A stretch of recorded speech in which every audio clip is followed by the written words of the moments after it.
সে যা করছে তাই ঠিক, এরকম একটি সমাজ সে প্রতিষ্ঠা করার চেষ্টা করলো এবং সেই সঙ্গে সঙ্গে সে কিছু স্থাপক শ্রেণী পেয়েও গেল এবং সে কেউ যদি তার বিরুদ্ধাচরণ করে, কেউ যদি বিরুদ্ধে বলে, একটি কথাও বলে, তাকে সাথে সাথে ধরে নিগৃহের শিকার হতে হয়, কারাগারে নিক্ষেপ করে অথবা জীবন চলে যায়। বহু মানুষের জীবন গিয়েছে এবং সেটা ব্ল্যাক শার্ট বাহিনী গঠন করলো।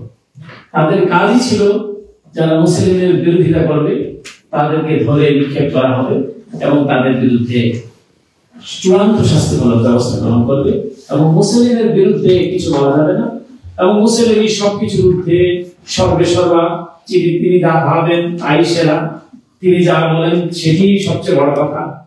এই ব্যবস্থাটাই হুবহু কার্বন কপি ছিল শেখ হাসিনার শাসন ব্যবস্থা।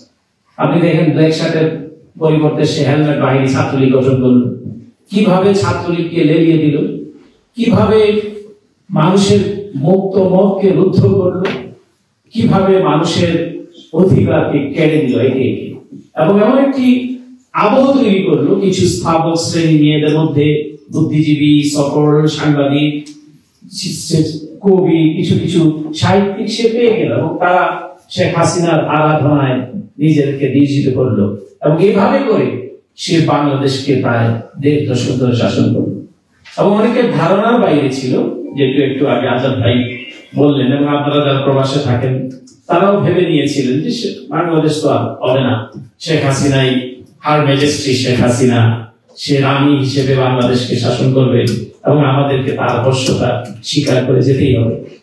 কিন্তু না, এই ধারণা ভুল প্রমাণিত করেছে আমার দেশের কোমলমতি ছাত্ররা, স্কুল বয়সী ছাত্ররা, কলেজ পড়ুয়া ছাত্ররা, ইউনিভার্সিটির পাদদেশে যারা ঘুরে বেড়াচ্ছে সেই সমস্ত ছাত্ররা এবং তাদের সঙ্গে যুক্ত হয়েছে আমাদের দেশের রাজনীতিক, যারা রাজনীতি করতে গিয়ে সর্বস্ব হারিয়েছেন, অসংখ্য গুমের শিকার হয়েছেন, অসংখ্য তারা তাদের পরিবার পরিজনকে হারিয়েছেন, অর্থ বিত্ত সবকিছু হারিয়েছেন। এরকম পলিটিক্যাল পার্টিস গুলো তাদের পেছনে ভ্যানগার্ড হিসেবে তারা দাঁড়ালো এবং ছাত্ররা সম্মুখ ভাগে থাকলো। সকলের সম্মিলিত প্রচেষ্টায় ছাত্র, শিক্ষক, যুবক, মেহনতি মানুষ, গার্মেন্টস ওয়ার্কার, বিএনপি, জামাত, প্রগ্রেসিভ পার্টি, সকলের সম্মিলিত প্রচেষ্টায় আমাদের সেই কাঙ্ক্ষিত বিজয় অর্জন করলো। শেখ হাসিনা তাদের পররাষ্ট্রমন্ত্রীর ভাষায় স্বামীর দেশে চলে গেল। তো এই যে আমরা যে বিজয়টি অর্জন করলাম এবং প্রায় ২,০০০-এর মতো যুবক, তরুণ, মেহনতি মানুষ ঢাকার রাজপথকে রঞ্জিত করলো, তাদের বুককে বিদীর্ণ করলো সরকারি সংস্থার বুলেটের মাধ্যমে, ছাত্রলীগের গুলির মাধ্যমে। আমি আজকের এই দিনে তাদেরকে শ্রদ্ধা অবনত চিত্তে স্মরণ করছি, যারা যাদের জীবনের সর্বোচ্চ দিয়ে, জীবনের সর্বস্ব ত্যাগ করে আমাদের জন্য এই বিজয়টি এনে দিয়েছেন। এই বিজয়টি কারণ একক বিজয় নয়, কোন গোষ্ঠীর, কোন দলের কিন্তু কিংবা কোন গ্রুপের, এটি ছিল সার্বজনীন বিজয় এবং সব ধরনের মানুষ, সব ধরনের। আমরা দেখেছি মায়েরা কিভাবে রাস্তায় নেমেছে, ছেলেদেরকে খাইয়ে দিচ্ছে, পানি তুলে দিচ্ছে এবং নিজের ছেলেকে মিছিলে তুলে দিচ্ছে। বাবারা তারা সঙ্গী হচ্ছে ছেলেদের সঙ্গে। এই যে সকলের সম্মিলিত প্রচেষ্টায় সকল রাজনৈতিক দল মত, ওই মুসলিম আর হাসিনার দল ছাড়া হইতো একবিংশ শতাব্দীর যে মুসলিম, লেডি মুসলিম, তার স্থাপক শ্রেণী ছাড়া সকলেই কিন্তু একই মঞ্চে, একই জায়গায় এসেছিলেন বলেই আমরা আমাদের এই কাঙ্ক্ষিত বিজয় পেয়েছি। কিন্তু মনে রাখতে হবে আমাদের এই বিজয়টি যাতে হাত ছাড়া না হয়। তারা কিন্তু ওপারে বসে, আপনারা মনে করতে পারেন যে হয়তো সময় কাটাচ্ছে আর বাইজি নাচ দেখছে, তা কিন্তু না। তারা ওপারে বসে ষড়যন্ত্রের জাল বুনছে এবং এই ষড়যন্ত্র বিস্তৃত হবে তখনই যখন আমাদের মধ্যে অনৈক্য, আমাদের মধ্যে বিভেদ, আমাদের মধ্যে দ্বন্দ্ব যখন প্রসারিত হবে, তখন তারা তাদের ষড়যন্ত্রের জালকে বিস্তৃত করতে পারবে। না হলে বাংলাদেশে কিন্তু তাদের কোনো স্থান নাই। বাংলাদেশের মানুষকে তাদেরকে পরিত্যাগ করেছে ঘৃণা ভরে। সুতরাং এই দেশের মানুষ যদি কেউ ভেবে থাকে, তারা শুনলাম টেলিগ্রাম নাকি একটা অ্যাপস এর মাধ্যমে তারা লোকটোক জড় করে, সেখানে তারা চাঁদাবাজি করছে, যে তাদের চিরায়ত পেশা, সেই পেশায় ফেরত গিয়েছে বলে হিন্দুস্তানেরই একটি, ভারতেরই একটি গণমাধ্যম প্রকাশ করেছে যে তারা কিভাবে চাঁদাবাজি করে শেখ হাসিনার সঙ্গে কথা বলে দিয়ে বলে এখানে তারা চাঁদাবাজিতে লিপ্ত হয়েছে। শেখ হাসিনা নিজেও 2টা করে নিলেন, আপনারা জানেন। তো এই যে তারা ওইখানে বসে হয়তো সাময়িক আরামায়েশ করছে, কিন্তু আমরা যে নীতিতে আমরা অগ্রসর হচ্ছি সেদিন আর খুব বেশি দূরে নয়। আমি দেখেছি সেদিন মহুয়া মৈত্র পার্লামেন্টে বলেছে তাদের যে বাংলাদেশের লোকদেরকে কেন রাখতে হবে, বাংলাদেশ তো ভারতের চেয়ে, মহুয়া মৈত্র বলছেন ভারতের চেয়েও বাংলাদেশের অর্থনৈতিক সামাজিক অবস্থা ভালো, তো যে কোনো সময় পুশিং করেও দিতে পারে। এত ভাবনার কোনো, এত নিশ্চিন্ত থাকার কোনো কারণ নাই যারা ওইখানে বসে খুব আরামায়েশে থাকছেন।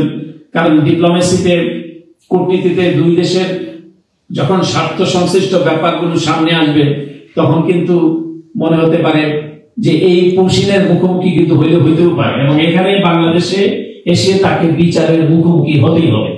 শেখ হাসিনার বিচার যদি নিশ্চিত না করা হয়, খুনিদের বিচার যদি নিশ্চিত না করা হয়, তাহলে আমাদের এই রক্তের সাথে প্রতারণা করা হবে, এবং এটি বাংলাদেশের মানুষ সহ্য করবে। সুতরাং শেখ হাসিনা যারা এই হত্যাযজ্ঞে মেতে উঠেছিল প্রত্যেককেই বিচারের মুখোমুখি হতে হবে। এখন সবকিছু আপনারা দেখছেন ভিজিবল। আপনারা সেদিনও দেখেছেন বিবিসি যে ডকুমেন্টারি করেছে, আল জাজিরা যেভাবে ডকুমেন্টারি করেছে, বাংলাদেশের সংবাদ মাধ্যমও আমি দেখেছি এটি উঠে এসছে যে কিভাবে শেখ হাসিনা গুলির অর্ডার দিচ্ছে সরাসরি। ভাবা যায় একটি রাষ্ট্রের চিফ এক্সিকিউটিভের আসনে বসা এক মহিলা সে গুলির অর্ডার দিচ্ছে যে আমি বলে দিয়েছি তোমরা গুলি করো। এই যে মানে যে দেশের মানুষের উপর, নিরীহ ছাত্রদের উপর গুলির অর্ডার দিতে পারে সরাসরি, তো এর চেয়ে নৃশংস, এর চেয়ে ভয়াবহ, এর চেয়ে মানে জেদি আর কি হতে পারে। তো এই জন্য বাংলাদেশে সবচেয়ে, আমি প্রায়ই বলি যে বাংলাদেশের যে ছাত্রদের যে অর্জন, রাজনৈতিক দল সমূহের যে অর্জন, সকল মানুষের যে অর্জন, এটি কিন্তু বৃথা যেতে দেওয়া যাবে না। আমাদের অনৈক্য, আমাদের দ্বিধা দ্বন্দ্ব, আমাদের একটা ব্যক্তি স্বার্থ থাকতেই পারে, আমার একটি পছন্দ অপছন্দ থাকতেই পারে, আমার একটা দ্বিমত থাকতেই পারে। গণতন্ত্র মানেই না যে সব বিষয়ে সকল মানুষ একমত পোষণ করে, মতের ভিন্নতা থাকবেই, কিন্তু এই মত পার্থক্যটা যাতে মত বিরোধের রূপ না নেয়, এই মত পার্থক্যটা যাতে হিংসার রূপ না নেয়, বিদ্বেষের রূপ না নেয়, যেটা আমরা দেখেছি অতীতে। তো এই বাংলাদেশ কিন্তু বাংলাদেশের মানুষ আর চায় না। যে মাটি তার ছেলেকে মিছিলে তুলে দিয়েছে, যে বাবাটি তার ছেলের সঙ্গে হাত ধরে মিছিলে অংশগ্রহণ করেছে, রক্ত দিয়েছে, সে কিন্তু এই বাংলাদেশে আর ফেরত যেতে চায় না। সুতরাং আমাদেরকে সেই বাংলাদেশ করতে হবে যেটি কাঙ্ক্ষিত বাংলাদেশ, যেখানে অধিকার হারা বাংলাদেশের মানুষের অধিকার ফিরিয়ে দিতে হবে। তিনটি নির্বাচন বাংলাদেশের লুট হয়ে গিয়েছে, মানুষ ভোট দিতে পারেনি, একটি প্রজন্ম গড়ে উঠেছে তারা ভোট না দিয়ে, ভোট কি জিনিস, ভোট পোলিং সেন্টার কি জিনিস তারা জানে না। সুতরাং তাদেরকে সেই ভোটের নিশ্চয়তা বিধান আমাদের কি করতে হবে, এটা আমাদের সকলের দায়িত্ব। সেই পরিবেশ রক্ষা করা কেবল সরকারের দায়িত্ব নয়, সেটি সকলেরই দায়িত্ব। সকলকে এগিয়ে আসতে হবে, এবং সকল এগিয়ে আসছেন বলে এখনো পর্যন্ত সকলে এক পেজে অবস্থান করছেন বলে মাঝে মধ্যে আমাদের মত পার্থক্য দেখা দেয়, এটি স্বাভাবিক, কিন্তু এখনো পর্যন্ত ভোটের আগে সকলেই একটি পেজে অবস্থান করছেন বলেই দেশে একটি অধিকারের আবহ তৈরি হয়েছে। এখন কিন্তু যে যা ইচ্ছে বলতে পারছেন, যারা কদিন আগে শেখ হাসিনার পদলেখন করছেন তারাও কিন্তু সুন্দর সুন্দর পানি দিচ্ছেন, এই সুযোগ নিচ্ছেন। তো এবং যারা তো বলেছেন সাহসী ভাবে, তারা তো বলছেনই, কিন্তু ওই সমস্ত লোকেরাও দেখছি যে তারা সামনে চলে এসেছেন এবং কথা বলা শুরু করছেন। এটাই গণতন্ত্রের বিউটি, যে আমার মতের, আমি আপনার মতকে অপছন্দ করবো, আমার পছন্দের নাও হতে পারে, আপনি আমার সমালোচনা করতে পারেন, কিন্তু আমার সমালোচনা করার অধিকারটা আমাকে নিশ্চিত করতে হবে। এটি হচ্ছে গণতন্ত্রের ডেমোক্রেসির বিউটি, এটি আমাদেরকে অব্যাহত রাখতে হবে, চালু রাখতে হবে। এবং আমরা দেখছি যে বাংলাদেশ একটি আছে, বাংলাদেশের মধ্যে আমি বলছি না যে বাংলাদেশ খুব ভালো গভর্নেন্সের মাধ্যমে অগ্রসর হচ্ছে, এটি না, আমি বলছি না, কিন্তু আপনি বুঝতে হবে যে বাংলাদেশ কি অবস্থায় বাংলাদেশকে পেয়েছে প্রফেসর মোহাম্মদ ইউনূসের নেতৃত্বাধীন অন্তর্বর্তীকালীন সরকার। সবকিছু ধুমড়ে মুচড়ে কাটা, কোনো প্রতিষ্ঠান নাই, কোনো সেন্সেবল মানুষ গভর্নেন্সের মধ্যে নাই, তল্পি বাহকে পরিণত হয়েছে পুরো 15টি বছর। আপনি দেশের প্রথা প্রতিষ্ঠানগুলো ধ্বংস হয়েছে, দেশের ফরেন কারেন্সি রিজার্ভ খালি করে দিয়েছে, বিলিয়ন্স ডলার তারা পাচার করেছে বিদেশে। এবং এই অবস্থার ভেতর দিয়ে যখন একটি সরকার ক্ষমতায় এসছে, ইটস নট ইজি টাস্ক, এটি কোনো সহজ কাজ নয়, it's very difficult to run the country.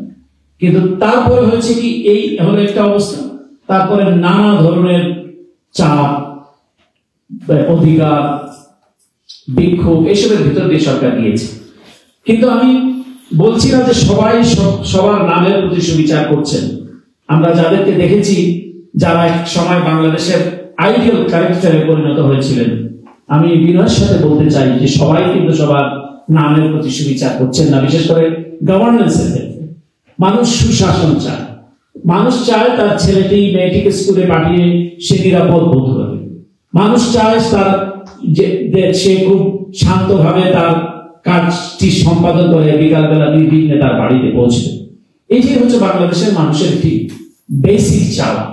এই চাওয়াটাকে পূরণ করতে হবে সকলকে, যিনি চাচ্ছেন তাকেও, তিনিও কিন্তু এটার অংশীদার এবং সরকার কিন্তু করতেই হবে। সুতরাং গভর্নেন্স সিস্টেমে, রাষ্ট্র ব্যবস্থায় আমাদের সেই পচে যাওয়া, গলে যাওয়া সেই সিস্টেমটা যদি এখনো থাকে, তাহলে এটি খুব দুর্ভাগ্য এবং এই রক্তের সাথে প্রধান।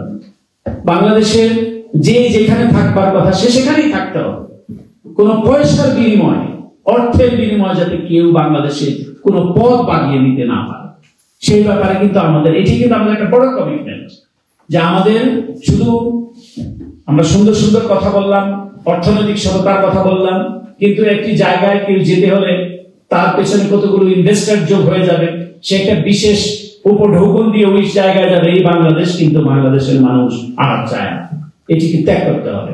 এবং আমি বাংলাদেশের এই পরিস্থিতিটা, এই উত্তরণ ঘটেছে বলে আমি বলতে পারি, কিন্তু আমাদেরকে আরো অনেক কাজ করা বাকি আছে। আমাদের সব সেক্টরে আমাদের রিফর্ম দরকার, আমাদের বিউরোক্রেসিদের উপর আমাদের রিফর্ম দরকার। যে আমলাতন্ত্র যে গড়ে উঠেছে বাংলাদেশে, এবং 15 বছর শেখ হাসিনাকে তারা যে মহিরুহ, এই যে মুসলিমের মতো যেটি বললাম, একটি দেবী সাজিয়ে তারা কবিতা লিখেছে, আমলার কাজ নয় কবিতা লেখা, গান লিখেছে, বই লিখেছে, মূর্তি বানিয়েছে। তো এই সমস্ত মানুষদেরকে চিহ্নিত করে এদেরকে, আমি বলছি না যে তাদের আপনি গর্দান কেটে দেন, কিন্তু আমি বলছি এই সমস্ত মানুষ যাতে ড্রাইভিং সিটে না থাকে, এই দেশের মানুষ, এই সমস্ত মানুষ যাতে ফ্রন্ট লাইনে না থাকে, পলিসি মেকিং এ যাতে না থাকে, সেই ব্যাপারে আমাদেরকে কাজ করতে হবে। এটা আমাদের সকলের কাজ, সরকারের যেমন কাজ, আবার যারা বাইরে আছেন, যারা নীতিনৈতিকতা বিশ্বাস করেন, যারা ফেসিবাদের বিরুদ্ধে লড়েছেন, তাদের দায়িত্ব হচ্ছে চোখে আঙুল দিয়ে দেখিয়ে দেওয়া যে সে অনিষ্ট কামনা করেছে এবং সে আপনাদের গণতন্ত্রের বিপক্ষে ছিল এবং স্বৈরতন্ত্রের পক্ষে ছিল। সুতরাং এই সমস্ত মানুষ আমরা দেখি সবসময় একটা সুবিধাবাদী শ্রেণী থাকে, তার সামনে চলে আসে এবং তাদের সাপোর্টও পেয়ে যায়। এই সমস্ত মানুষের ব্যাপারে যদি সুশাসন নিশ্চিত করতে হয়, এইগুলো আমাদেরকে দেখতে হবে। বাংলাদেশের মানুষ এটা আর দেখতে চায় না যে ডিসি সাহেব যাবে বলে আপনি জমির উপর দিয়ে গাড়ি রাস্তা করে দিবেন, ওই দরিদ্র কৃষকের ধানগুলো আপনি মারিয়ে ফেলবেন, এই দৃশ্য বাংলাদেশে আর দেখতে চায় না। আমাকে ভাবতে হবে যে আমি এই মানুষ যারা সামনে বসা, এই বাংলাদেশিরা যারা ট্যাক্স পেয়ার, তাদের পয়সায় আমার বেতন দেওয়া হয়। সুতরাং আমার অ্যাকাউন্টেবিলিটি তাদের কাছে, আমার কাছে তার অ্যাকাউন্টেবিলিটি নয়। আমার বিনয়, আমার শ্রদ্ধা, আমার ভালোবাসা সবটুকু উজাড় করে দিতে হবে সেই মানুষটির প্রতি যার ট্যাক্সের পয়সায় আমার বেতন হয়। আমি একটা মনিবের মতো আচরণ করব, ভালো একটা আসন নিয়ে বসে থাকবো এবং মানুষকে তুচ্ছ তাচ্ছিল্য করব। কোন একটু প্রয়োজনে যদি মানুষ আমার কাছে আসে, আমার সাহায্য প্রার্থনা করে, তাহলে আমি নিজেকে খুব সুপেরিয়র ভাববো, আমি অপেক্ষা করতে থাকবো যে কখন আমাকে ছাড় বললো। এই সংস্কৃতি বাংলাদেশে আর বাংলাদেশের মানুষ আর চায় না। এটাকে ধরে মুছে ফেলে দিতে হবে, নতুন সংস্কৃতি চালু করতে হবে। আপনাকে আমাকে, আপনি ভাবতে হবে আমার লোক, আমি ভাবতে হবে আমি আপনারই একজন। এই যখন আমরা একটা সমাজে একটা ব্যালেন্স প্রতিষ্ঠা করব সমাজে, ততক্ষণ পর্যন্ত আমরা কিন্তু সমাজের যত বৈষম্যের বিরুদ্ধে কথা বলি, এগুলো স্লোগান হিসেবে থাকবে, লিখে রাখতে পারবে, বৈষম্য দূর হবে না। সমতা, সাম্য, এই শব্দগুলোর প্রায়োগিক যে ব্যবহার আমাকে সেটি করতে হবে, নজির স্থাপন করতে হবে আমাদের সকলের ক্ষেত্রে। তো এই জন্য কিন্তু বাংলাদেশের একটু আগে আমি দুঃখিত কিছু কথা বলতে হচ্ছে, আমাদের কমিউনিটির আজাদ ভাই বললেন যে এই যে বাংলাদেশের আপনারা এখানে এসেছেন অনেক কার্ডবোর্ড পেরিয়ে, আমি এই বিষয়ে আপনাদের একটু বলতে চাই, দ্বিধাহীন এবং ব্যর্থহীন এই ব্যাপারে আমাদের অবস্থান খুব ক্লিয়ার। বিশেষ করে আমাদের এই মিশনের আমরা যে কোনো বৈধ মানুষকে ওয়েলকাম করব, যার বৈধ কাগজপত্র আছে, যার বৈধ ভিসা আছে, অথচ এয়ারপোর্টে হয়রানি হচ্ছে, এরকম একটা এক্সাম্পল অন্তত আমাকে দিলেন, আমি দেখবো যে কে সেই ব্যক্তি যে মানুষকে অবস্ট্রাক্ট করতেছে, তার বৈধ কাগজপত্র থাকার পরেও তাকে এয়ারপোর্টে আসতে দিচ্ছে না। আমি এই দায়িত্ব নিয়ে বলছি। সুতরাং যাদের বৈধভাবে বৈধ চ্যানেলে আপনারা যারা আসেন তারা আসবেন, কিন্তু আমাদেরকে খুব ব্যথিত করে, বেদনার্থ হই যখন দেখি যে 30-35 লক্ষ টাকা খরচ করে পাহাড় ডিঙিয়ে, সাগর ডিঙিয়ে, নৌকা করে, কি দরকার?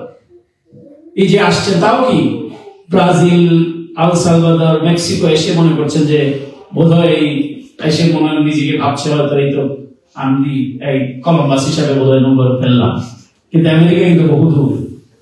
তো এই যে আমেরিকা যাওয়ার যে একটা ব্যাকুলতা, ভাষণা, এটা কেন? এটা পরিত্যাগ করতে হবে। আপনি 35 লাখ টাকা বাংলাদেশে ইনভেস্ট করেন, যে 35 লাখ টাকা আপনি খরচ করছেন, এই 35 লাখ টাকা দিয়ে কিছু জমি জমা কিনে আপনি একটা ভালো গরুর খামার করতে পারেন, আপনি একটা ভালো মুরগি ফার্ম করতে পারেন, আপনি একটা প্রোডাক্টিভ খাতে যেতে পারেন, ইন্ডাস্ট্রি করতে পারেন।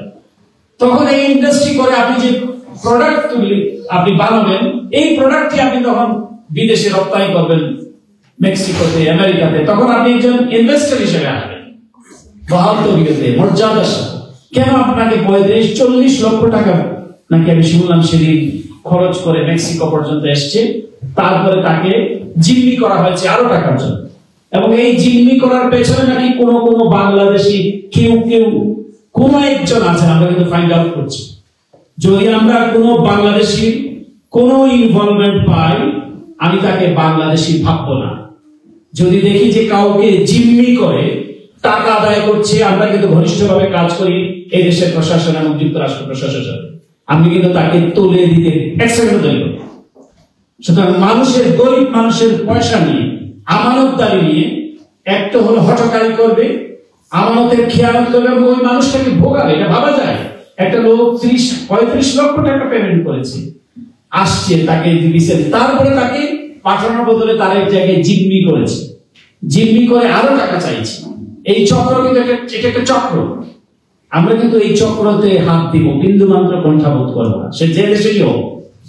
তো আমি এই ব্যাপারে আমি সতর্ক থাকার জন্য বলবো, আপনারা যারা মেহনতি মানুষ, আপনারা যারা মাথার ঘাম পায়ে ফেলে উপার্জন করেন, আপনারা যারা কষ্ট করে নিজের জমি ভিটা বাড়ি বিক্রি করে এসছেন এবং বৈধতা পেয়েছেন, আপনারা এই দেশ, যেই দেশের বৈধতা পেয়েছেন সেই দেশে যাতে নিয়ম শৃঙ্খলা মেনে আপনারা যাতে কাজ করতে পারেন, এবং বাংলাদেশের এই রাস্তাটাকে পরিহার করতে হবে। বৈধভাবে আসেন, আমাদের সুযোগ থাকলে আমরা সেখানে করবো। কেউ যদি বৈধ তার কাগজপত্র আছে, ইভেন সে ওয়ার্ক ভিসা, সেটা ভিসা পাচ্ছে না, সেসব ক্ষেত্রেও কিন্তু আমি সহযোগিতা করতে দ্বিধা করবো না।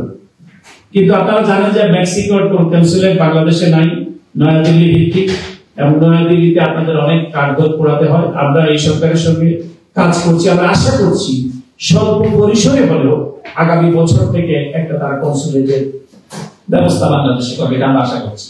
এবং এটা নিয়ে আমাদের ফরেন অফিস কনসালটেশন আছে এই 19 তারিখে মাসে। এই বছর আমরা আগেও বলেছি 50তম বার্ষিকী আমরা পালন করছি। আমাদের আমাদের কূটনৈতিক রিলেশনে মেক্সিকোর সাথে আমাদের যে কূটনৈতিক সম্পর্কের 50তম বার্ষিকী 28 তারিখে আমরা প্রেসিডেন্ট প্যালেসের পাশেই যে এডুকেশন মিনিস্ট্রি, তারা আমাদের সাথে জয়েন্টলি একটা প্রোগ্রাম করছে। সেখানে আমরা একটা রিসেপশনের আয়োজন করেছি এবং আমরা একটা ফটো এক্সিবিশনের আয়োজন করেছি। বাংলাদেশের প্রখ্যাত ফটো সাংবাদিক শহীদুল আলম, তিনি আসবেন, লেখক সাংবাদিক, তার ফটো এক্সিবিট আমরা করবো।